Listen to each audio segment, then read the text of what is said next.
নমস্কাৰ। আজি কেইদিনমানৰ পৰা এটা কথা বৰকৈ মনত পৰিছে। সেই কথাটোকে আপোনালোকৰ লগত ভাগ বতৰা কৰিম বুলিয়ে এই ভিডিঅ'টো প্ৰস্তুত কৰিছোঁ।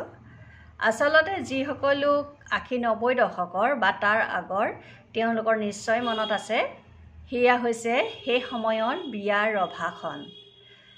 বিয়াৰ ৰভাখন সেই সময়ত দিয়া হৈছিল তামোলৰ খুঁটা বা বাঁহৰ খুঁটা পুতি তাৰ ওপৰত টিং বান্ধি দিয়া হৈছিল আৰু চাৰিওফালে কিছু কাপোৰ আঁৰি দিয়া হৈছিল। কিন্তু সেই সময়ত যিবোৰ বাঁহৰ খুঁটা পোতা হৈছিল বা তামোলৰ খুঁটা পোতা হৈছিল সেইবিলাক ওকা কৰি ৰখা নাছিল। তাত এটা সুন্দৰ ৰূপ দিয়া হৈছিল। টকৌ পাতৰে এটা ধুনীয়া ৰূপত সেই তামোলৰ খুঁটাবিলাক বান্ধি দিয়া হৈছিল, লুকুৱাই দিয়া হৈছিল। তদুপৰি সেই সময়ত এবিধ ৰঙীন কাগজ পাইছিল। আপোনালোকৰ বাৰু মনত আছেনে?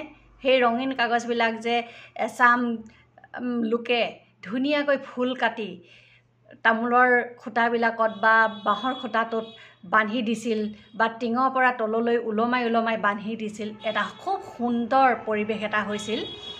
আৰু যিসকলে সেই কাগজবিলাক কাটিছিল তেওঁলোক আচলতে সৃষ্টিশীল মনৰ গৰাকী। সেই তেওঁলোকৰ সেই মনটো কাগজবিলাকতে প্ৰকাশ হৈছিল। যেনেকৈ ধুনীয়া ধুনীয়া ফুল কাটিছিল। আমি তেতিয়া সৰু আছিলোঁ, সেই ফুলবিলাকৰ লগত বা সেই কাগজবিলাকৰ লগত টনা আজোৰা কৰিছিলোঁ। আমিও কাটিব পাৰোঁ নেকি, কৰিব পাৰোঁ নেকি, তেনে এটা মন লৈ আমি টনা আজোৰা কৰিছিলোঁ। আপোনালোকৰ বাৰু মনত আছেনে সেই সময়ৰ যিসকল লোক আছিল?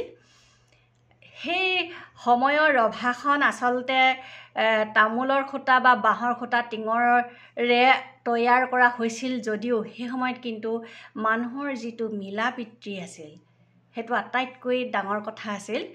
এখন বিয়া ৰভা দিবলৈ বুলি গোটেই গাঁৱৰ লোক আহিছিল। তাৰ উপৰিও মিতি কুটুমৰ লোকেও সেই ৰভাখন সজাই পৰাই তুলিবৰ কাৰণে, খুব এটা সুন্দৰ পৰিৱেশ দিবৰ কাৰণে সকলোৱে উঠি পৰি লাগিছিল। আৰু সেই ৰভাখন তৈয়াৰ কৰাৰ নামত সকলোৰে মাজত এটা সমন্বয় ভাৱ আছিল, মিলা প্ৰীতিৰ ভাৱ আছিল, মৰম চেনেহৰ ভাৱ আছিল। সেইখিনি আজি কিন্তু দেখিবলৈ পোৱা নাযায়। আজি জাক জমকতাৰে বিয়াখন পাতে, বিবিধ খাদ্য সামগ্ৰী দিয়া হয়, অথচ সেই গাঁৱৰ যিটো সেই সময়ৰ 80-90 দশকৰ যিখন বিয়া আছিল সেই বিয়াখনৰ যিটো পৰিৱেশ, যিটো আন্তৰিকতা, সেইখিনি আজি কোনোখন বিয়াতে পোৱা নাযায়। সেইকাৰণে আজিকালি সেই কথাখিনি বৰকৈ মনত পৰি থাকে। সেইটো সময়ত যে আমি এনে এটা পৰিৱেশৰ মাজত সেই সময়ৰ বিয়াবিলাক পতা হৈছিল, আজিকালি কিন্তু সেইখিনি পোৱা নাযায়। আপোনালোকৰ বাৰু সেই কথাবোৰ মনত আছেনে? মোৰ কিন্তু আজিকালি খুব মনত পৰি থাকে। সেই আগৰ কথাবোৰ মনত পৰি থাকে, কিয় নাজানো। ধন্যবাদ।